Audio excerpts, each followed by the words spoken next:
Meet the Matthewsons. They're a dynasty of dealers. It drives really well. With a love of classics. It's only condensation. In Thornton-le-Dale, gateway to the North York Moors, they auction over 2,000 rare vehicles every year. 42,000, the ready type, the stunning car. All walks of life. The cars fetch people together. I'm ecstatic. Head of the family, Derek. It's got to be the best job ever, isn't it? We're sort of living a dream. Trusted lieutenants, sons Paul Not everybody's cup of tea. and Dave. There's Dad's way. And there's Dad's way. Keeping them all in check and dealing with the punters, Sarah. Somebody could ring today with some fabulous vehicle that's been sat in a barn for 50 years. You have no clue. It's the chase, it's finding it. So you get up every morning thinking, what am I going to find today? This is a family's love affair with cars that have lived a life. Someone's cherished a car and loved it, and I think it's just great. I think it's absolutely superb. A passion that can be turned into brass.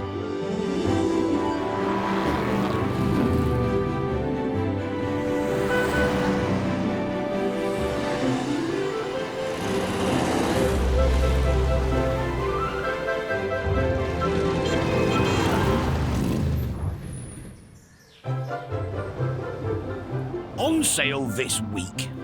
1976 registered AC Cobra Pilgrim bodied. They're good value, they're good fun, they're individual. At least it's still in one piece and it ain't wrapped around a lamppost somewhere, which is always a bonus. Volvo, F88, the Wrecker. Wow, that's different. It's become known as the love truck. Drawing the curtains on a Saturday evening on Redbourne Common. Come on. The Royal Enfield Constellation. Got it in October 1960. We'd had good times on it. Lovely bike. I just never ever saw me getting rid of it at all. With every age group, they reminisce. It's what their dad had. My dad drove a Maxi. I don't want one.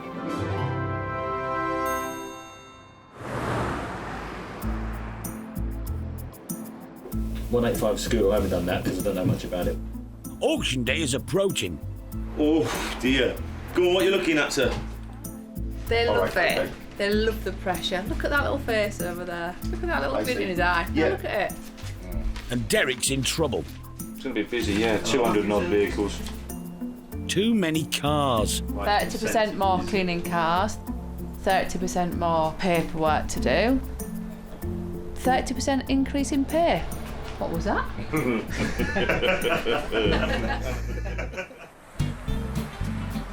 But there's always room for one more, if Derek likes it. It's a good enough looking vehicle to encourage quite a number of people to come on the day, I believe. Those that want something, a bit of a change from an MGB or a midget and such like, for MGB money, really. Alan Terry owns one of the most flamboyant cars in Bradford.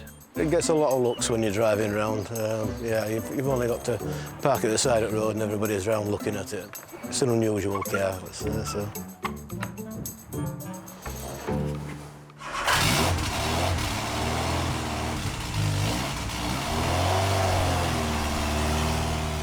We've got Pilgrim Sumo AC Cobra kit car, 2 litre Pinto engine, tuned Delotto carburetors.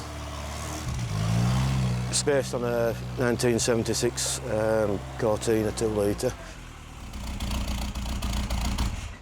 I used to be very brave to drive them. It's quite easy to lose a back end. You have to keep that in check because it does like to slide about. Alan bought the Cobra 5 years ago, but he just hasn't had the time to give it the attention it needs. I think you buy them with great intentions and then they finish up in a garage or a barn somewhere and that's the last of you see of them. At least it's still in one piece and it ain't wrapped around a lamppost somewhere, which is always a bonus. Hello, mate. How you doing? Oh, you're right. Yeah, good, thanks. Nice to see you. Oh, that looks nice, doesn't it? It's all right, isn't it? Is it your baby, then? Aye. How long you had this? I've had it about 3 or 4 years, but it's never really turned a wheel, so... Yeah, I'm a fan of the Pintos. They're getting hard to get now, Pintos, aren't they? Yeah. I did toy with taking it all out and putting a big rover in stupid lump in it, yeah. But I thought, well, it probably turns out as much power as a rover engine anyway, does that? So Yeah, I bet it sounds nice. it's okay. Would you fire up? Yeah, she fires up. Nice. Yeah, give her a start then.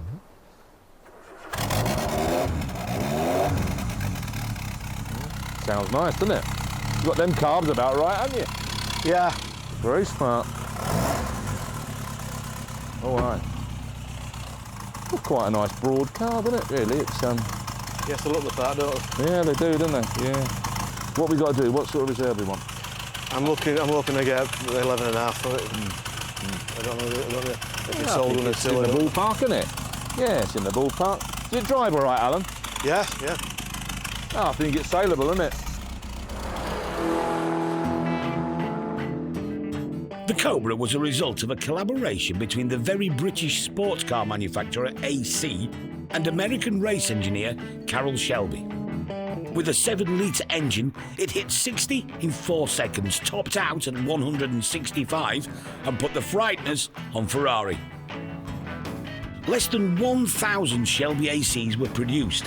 All the others are copies, replicas and kits, paying homage to a car that epitomised raw power. You can get a basic Cobra kit car for a few thousand, a really good one for 100,000. But you would need £1 million to buy an original Carroll Shelby AC Cobra. These are the real thing. These cars are a childhood dream for me. This collection of original AC Aces and a Cobra are owned by professional stunt driver Russ Swift. Once I got my first one, it just snowballed from there. The Cobra is the ultimate car that I was looking for. I can remember drawing Cobras in my school exercise books and getting told off by the teacher. They've got the shape, they've got the engine, just the personality from day one. They were just an animal. They are dangerous. They are so quick and so light and so delicately aluminium body and a very flimsy space frame underneath. And if you do have an accident, there isn't an awful lot of protection. They used to call him the widow maker. I've met the son of the person who bought it, and his mother made him sell it before he killed himself.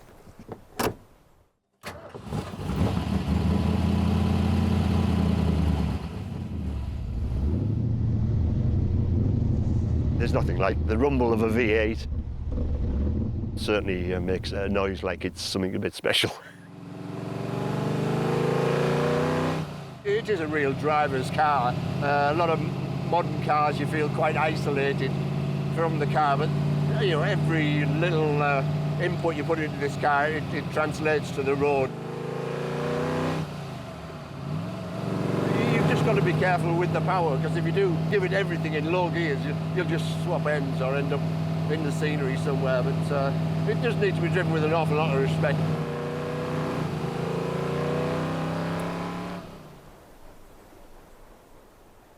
Some of these replicas are absolutely fantastic and have the same feeling of satisfaction as you drive it down the street and nobody would know the difference. Lovely. Nice car, good looking motor. Nice thing, nice to see in white for a change. People tend to paint them metallic blues and odd colours and things, and I think it looks nice in white. I think it suits it. This could be a bit of fun and games. Steady on, mate, steady on. Alan's hopeful the auction is the right place to find a buyer for his £1 million lookalike. I would imagine somebody who likes fun motoring. Steady away. It hasn't got the big V8s that some do have, but it's still got plenty of go in it, so. Definitely a unique thing. There's not very many of them about. Wow, what a driver. It's a good bit of stock.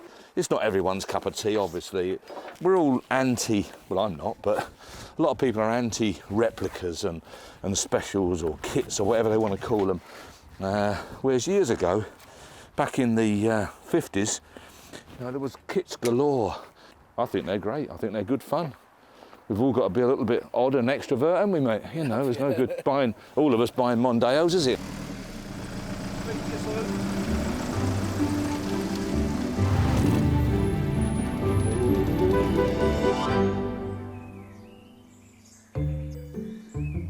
At Matthewson's, the mighty Cobra has arrived.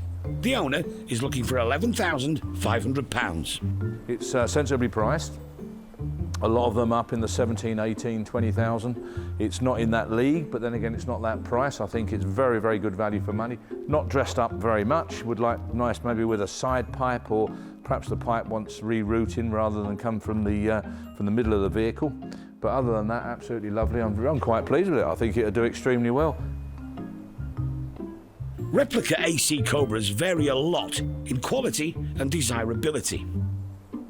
Derek's had a cheaper Hawthorne version in for a while. That's never reached its £3 reserve. It's caused very little interest. It's just not quite got the curbside appeal. If it drove past, you wouldn't really think it was anything other than exactly what it is, a replica. I think most people want a proper AC look-alike, but we've given it a chance, and you've got to put your hands up sometimes. It just doesn't work for you. Somebody who knows what works for him... There's some good stuff in here. ...is Aussie collector Paul Simpson. Right-hand drive, good thing in this country. Who just happens to be passing through Thornton Le Dale with his wife, Titch. I can see myself in that every day. That's rare.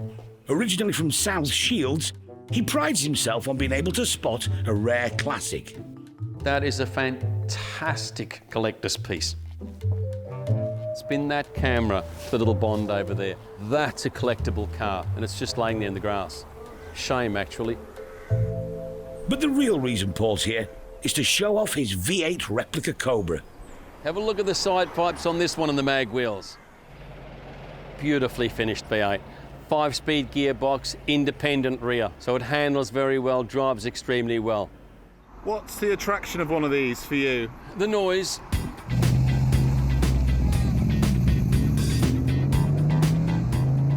You sat watching Elvis on the movies when I was a child, and you just looked up and thought, hell, one day when I get older, I'm gonna be like that and have one of those cars. It's just every schoolboy's dream.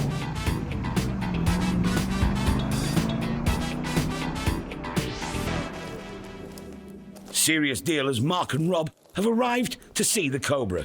I'd always want to look at the history, paperwork, just to make sure that, you know, we know what we're buying really if we can. People always like to see a good history folder. So if you can present them with lots and lots of stuff to go through, again, it shows that the car's been well cared for and had money spent on it. It's a really good shell, isn't it? When it said it was a Cortina running gear, I didn't quite know what to expect.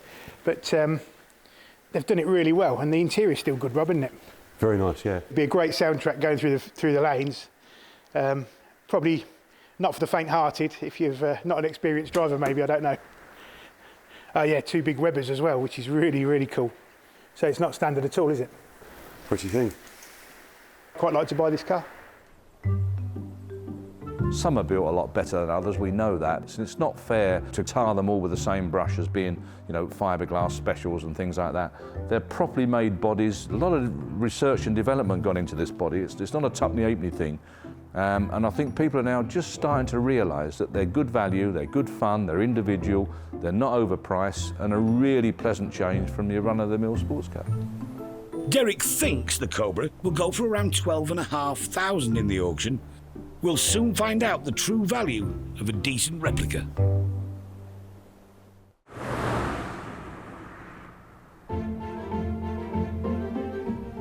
Even at Matthewson's, it's rare to find a vehicle aged over 50 with one careful owner. John Pearson is one of those owners. His Royal Enfield Constellation is woven into his own history. Got it in October 1960. It was £304. It wasn't as popular, it wasn't the Enfields as BSAs and Vincents and Triumphs especially. But it just looked chunky and heavy, you know, and it just looked good, and it was a great sound. Twin pipes, 700cc with twin carburetors, which put it a little bit different to all the rest. In fact, at the time it was produced, it was the fastest production bike on test, 115 mile an hour. I only ever got to 100 at once. Never again. Just a slight bend in the road, you threw them in a flash, you know. Oh, God. John's friend Brian also bought an Enfield. It'd be 1962, I think, when we decided to do a tour around the UK. Mostly all around the coastal area. Even got stopped by the police at one point going into, I think it was Edinburgh. All it was he said, I just want to congratulate you lads on keeping to 30 miles an hour. I say, Brian being a policeman, he was quite strict on things, you know. John and his wife Margaret had 3 daughters. They did concede to buying a Ford Anglia, but it was the Enfield that was always the 6th member of the family. We'd had good times on it, and I just never ever saw me getting rid of it at all. It was a tough decision, really. Even the girls said, well, you know, it's too big and heavy for you now, you know. And I suppose they were right in a way. It had just come to that time. John's beloved Royal Enfield is now safely stored at Matthewson's, ready for the auction. And there's already some interested potential buyers. This is Rob Carter and his wife Carol on the back of a Royal Enfield Bullet 500 built in Asia only a year ago. These look very, very close to the old Enfield, but electrical-wise and running-wise, they're completely modern. When they ceased production, they actually transferred the original Redditch tooling to India, but they only took the tooling to make the original Bullet, which was either a 350 or a 500 single. They didn't take the tooling to India for that model, which is a twin cylinder. It's stunning. But it looks to me, it looks to be all original. There's nothing missing. It's all there. It's lovely. Yeah. It's nice. It is. Rob is one of the organisers of a huge bike event near Hull that attracts 25,000 people. If he doesn't want to buy John's Enfield, he'll certainly be able to find plenty of bikers that will.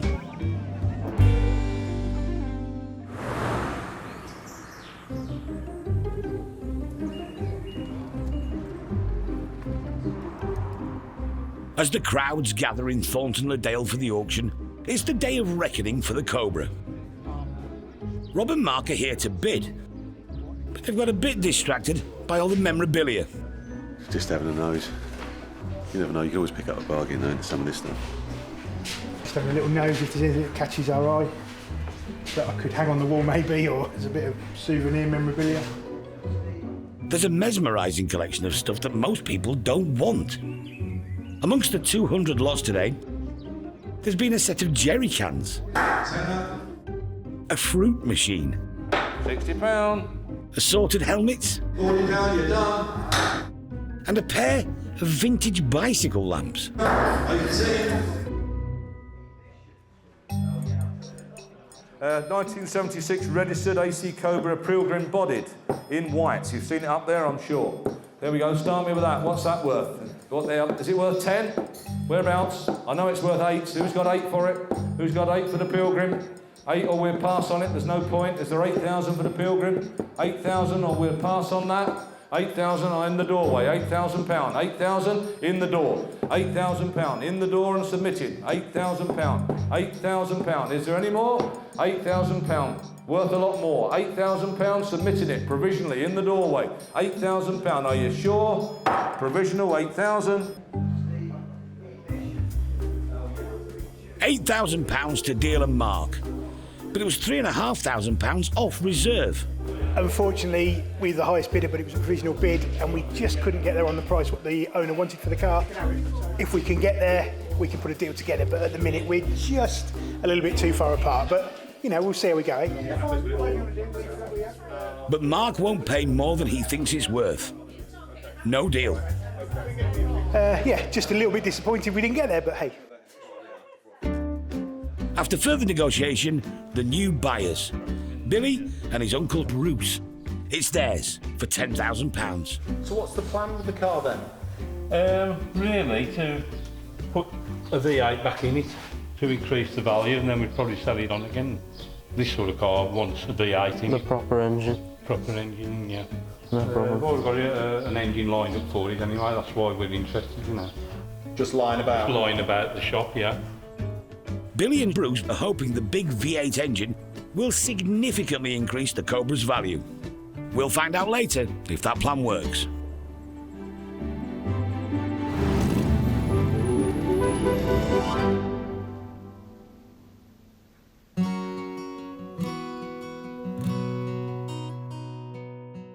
In a a warehouse not far from the garage, Derek stores some of his own cars. But his favourite vehicle is a truck. Derek loves trucks. It's not because they're big and they're imposing and stuff like that.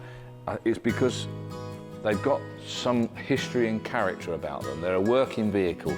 They were built to work and very often worked to death, so the ones that have survived have been the ones that have been very mollycoddled. There's no question about that.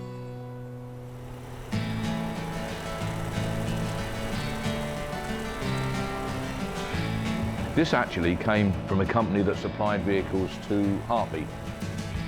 And little Bedfords like this is a little M-type. These were bought by coal merchants and local delivery firms. It's a 28 horse, 1951. I bought it as a blue drop side. Paul and myself built the little transporter body on. Lovely engine, very sweet, nice gearbox, and yeah, we love it very much.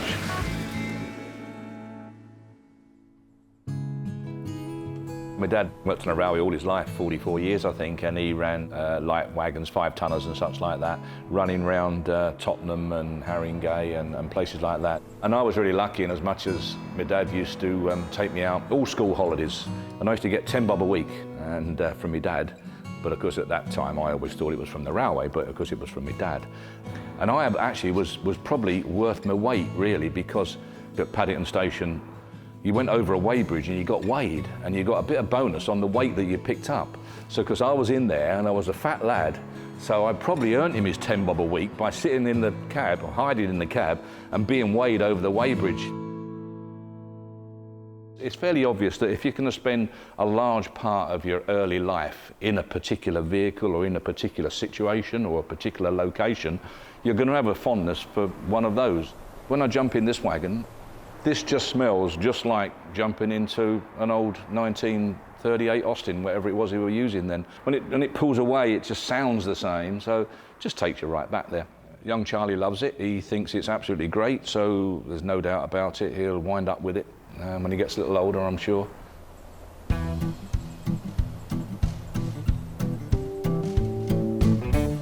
So we're just waiting for Tom to arrive with his delivery of trucks. Yeah, he's an old contact, Tom Scott from Ireland. Yeah, lovely guy is Tom. We like him very much. We've dealt with him for years. The trucks in question are a 1966 Atkinson tractor unit and a 1970 Volvo F88. Combined value, nearly 40 grand.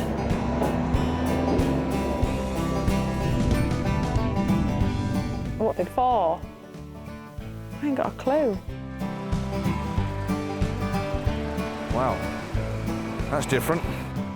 The Atkinson more than pulled its weight at a time when international haulage was rapidly expanding. It's a nice unit.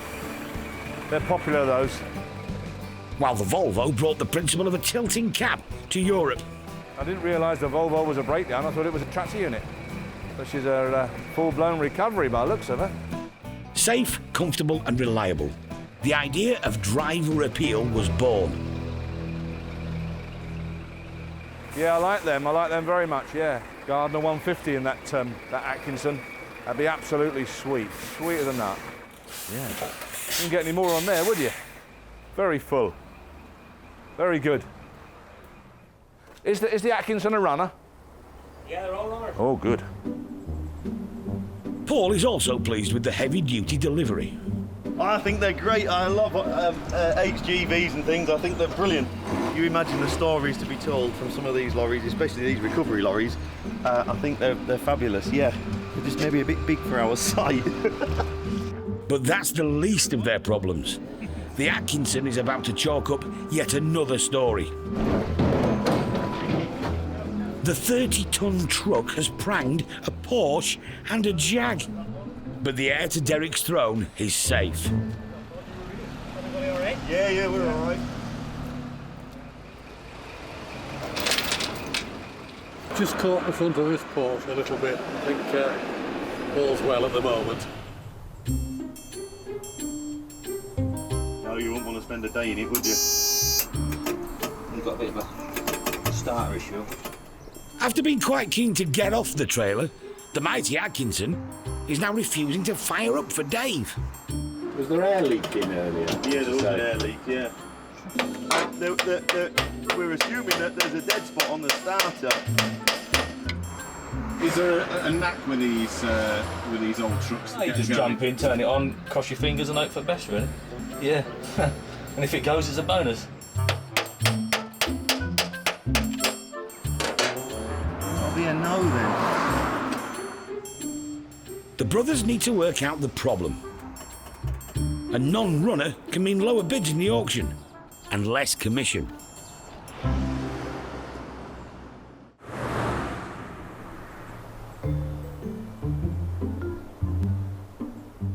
A quick scan around the Matthewson garage will tell you that the place is rammed to the gunnels in weird car-related memorabilia. So I've just had a call from Perry just to make sure we're here today, like we're not going to be. He's going to pop down with some enamel signs and some goodies. He usually comes with a nice van full of all sorts. Like a latter-day steptoe and son, Perry and his more senior but trusty helper, Alan, deliver bizarre artefacts for the auction every month. I do like a good rummage through Perry's box. Oh, is it full of the Honda parts? Yeah, Can you manage, Alan? Full of Honda parts. Oh, he's a strong lad, isn't he? Perry, just pull your pants up, mate. There's hundreds of bits in there. Got yourself a classic car? Why not fill it with oil from its own era? Early 1960s that'll be. It's just made of minerals, you just don't get the same oil now. That's like a treacly colour, look. It's yesterday's, isn't it? It's what they used to love, and what they still do. They love them so much, each one is likely to fetch £75 in auction. Derek will see you love them. All right, Derek, hey? Derek loves Perry. Yeah, they're like peas in a pod, them two, aren't they? They like each other because they pat each other on the back as to how much rubbish each of them earns. On this visit, Perry has also brought assorted parts for a Honda monkey bike, some toy cars and some thermometers. Ooh. Look at this. Oh, look, there's your little FM dial there. Tune it in. So who might buy a vintage Rolls-Royce FM AM radio? Somebody that's probably not quite right in the head. The message is, you'll never predict what Perry's going to bring in next.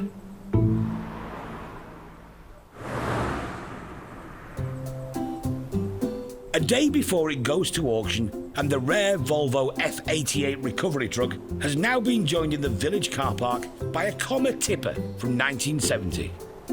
We tend to come around here just because it's quieter, that's all, and you can get some better shots. Even the Atkinson is playing ball, after a bit of fettling.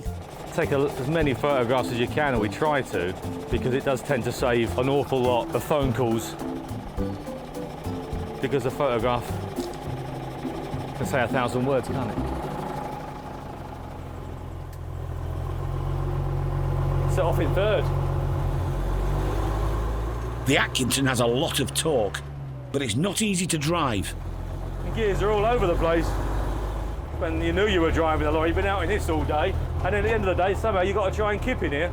They used to put a board across if they were staying out for the night and just sleep on the board. Yeah, no curtains, no night heater, no nothing. Yeah. Dealers Tony and Clive are huge fans of vintage trucks. They're particularly excited by this one's engine.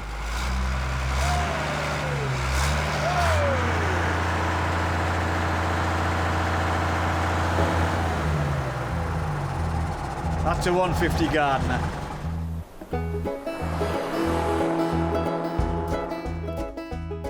The Atkinson brothers began making steam wagons in Preston, Lancashire, during the First World War.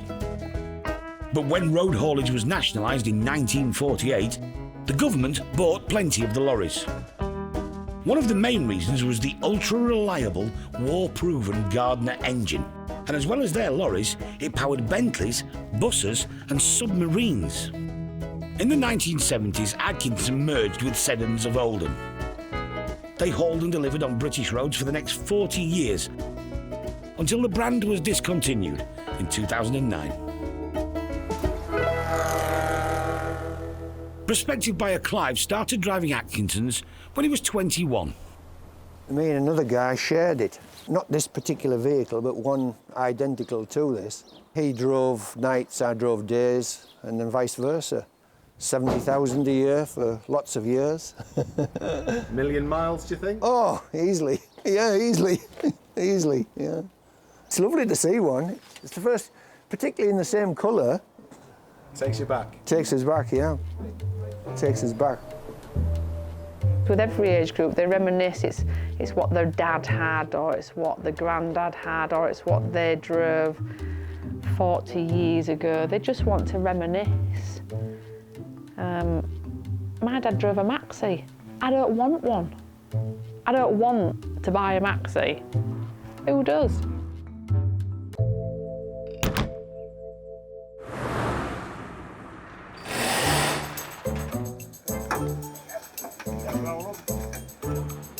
Paul's son Charlie may only be 11, but he puts in a fair number of hours at the garage. And occasionally, he needs a reward. Right, Charlie, these came in this morning. Oh. I don't know what they are. They're just racing go-karts, proper things, pucker things apparently, with lots and lots of spares, as you can see. You all right there? Yeah. So we'll let her down like this, steady away. You okay? Yeah. You got it? Right, let's have her out then. Now then, how's that? What about that then? That'll do you, won't it? Yeah. The carts are intended for the auction, but Derek's thinking he might get them for Charlie to race. This hasn't been discussed with his parents. Whoa, don't forget the brake. Run over my foot. Oh, good lad. Come down and go round again. Brilliant. Love it. Oh, love it. Yeah, go on then. The Matthewsons are a racing family. Derek has always taken a keen interest in vintage motorsport, and sons Dave and Paul have rallied cars for many years. Oh, I think my racing days are over, but his are just starting, and I think it's absolutely fantastic. Keep her going, boy. Give her a bit. He looks at home, doesn't he, with it? He's good. He really is good. He's not scared of much, is he? He'll have a go at most things. Oh, my word. Oh, he's racing now. Fantastic. Brilliant fun. It's what kids and these sort of things are all about. It's what they need to do. Charlie's mum has arrived to drive him home for tea. Oh, my God. Get out now, Charlie. Brakes good, aren't they? Yeah. Come on, you've got to get your sister. Well, I can see what you're going to be doing some Sundays.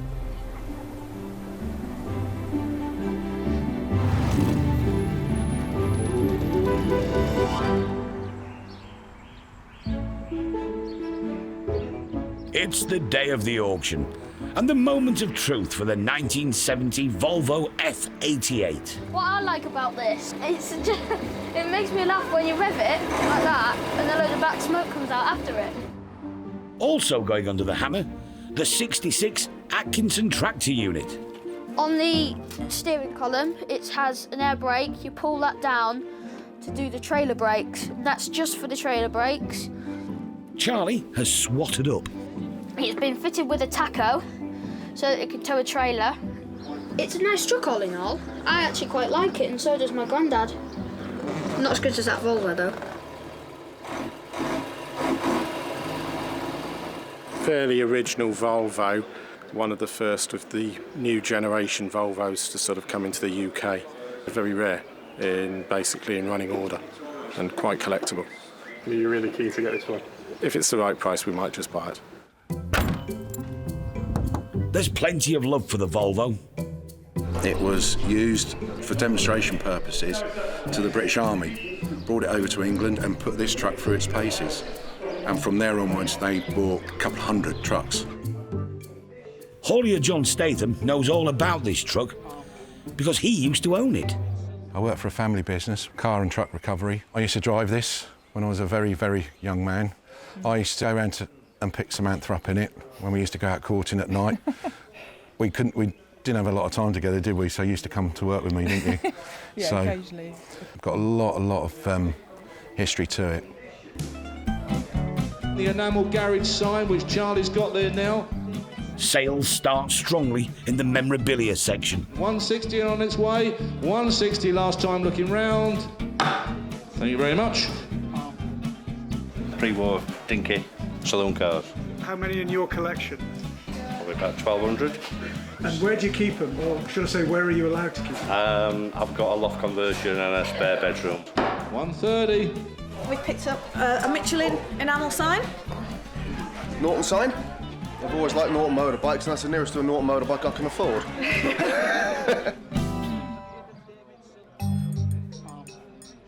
1966 Atkinson tractor unit. There she is, lovely thing, runs lovely, starts beautifully, sounds superb. Start me on that, where are we going to be? 8,000, 8,005, 8,005, 9,000, £9,000, £9,000 for the Atkinson, £9,000, £9,000. £9,000 for the first, provisional only, 9,000 second, third and last time, 9,000, but we'll always talk. 4,000 off reserve. Volvo, F88, the wrecker. Got a bid on my books, got some interest from people supposedly coming. Here we go. What do you need? Start it low. 15, 16, 17, 18, 18,000, 18, 19. 20 on the phone. 20, 21. 23 grand, 23 on my right, 23, 24, 24, 25, 25, 25,000, 26, 26, 27, 27,000, 28, 28,000, 29, 29,000 in the hall, selling, 29 on my right, 30, 30,000, 30,000, obviously knows it, wants it, 30,000, 31, 32, 32, 33, seat in there, 33,000, it's going, he's buying it, 33 and a half, 34, 34, 34, and I'm selling it, gentleman in the hall, 34,000, does he want 34 and a half, be sharp, selling it, 30, 34 and a half, 34 and a half, maybe, 35, 35 he says, 35 and a half, 35.5, you sure? 35.5 on the phone. What do you think? 36. 36. 36. Are you done? You sure? 36. Well done, Chair. Well done, fella. Well done. 9865. 9865. The highest bid was from John and Samantha, now reunited with their love truck after 30 years. When it was sold from the family business, I think it went up north. I thought it went to Holland at one point, but I knew it definitely was in Ireland. And I thought, well, I can't see that coming up for sale ever. But when I saw this, I thought, yeah, got to have this back, I think.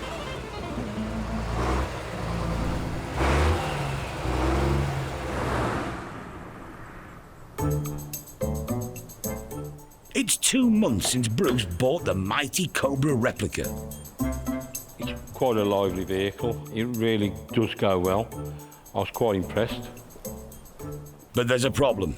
Beautiful it is. I do like it, but there's just not enough leg room for me to be comfortable in it.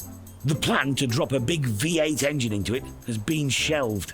Bruce has no regrets, though. Sometimes I just can't resist buying something. It would be nice to use it, but, you know, if somebody comes along with the money, it's going.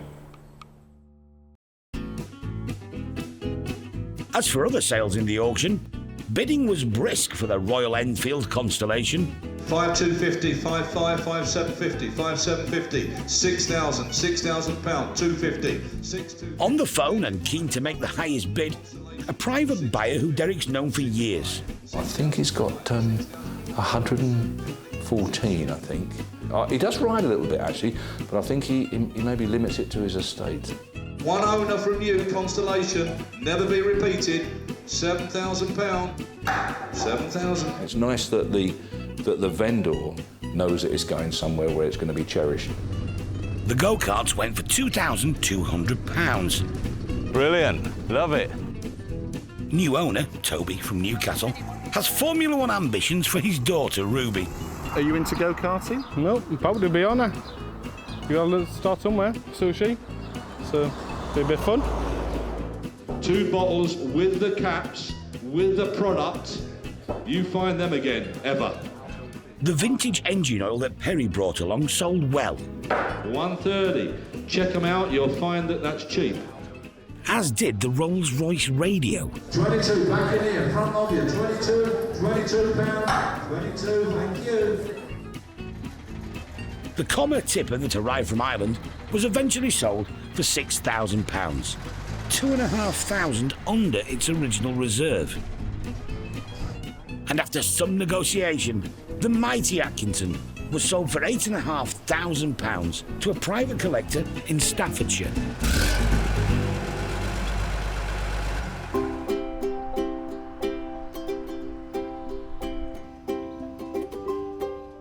The Volvo F88 has arrived at John and Samantha's haulage firm in Bedfordshire. Just really happy to have it back and grateful that we got to the auction and secured it. Employees have been amused by its arrival. It's become known as the love truck since the auction, so they're just waiting for the furry dice, throwback to the 80s. John and Sam, sun visor strip. And drawing the curtains on a Saturday evening on Redbourne Common. The last time they climbed into this cab, they were both in their 20s. This is weird, isn't it?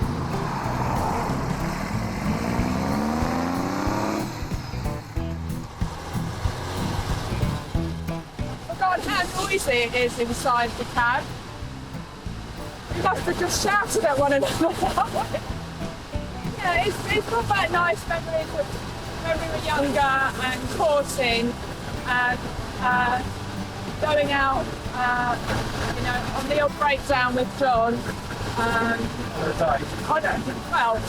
Sometimes the dates got cancelled because he had to work. But it wasn't a very long time ago.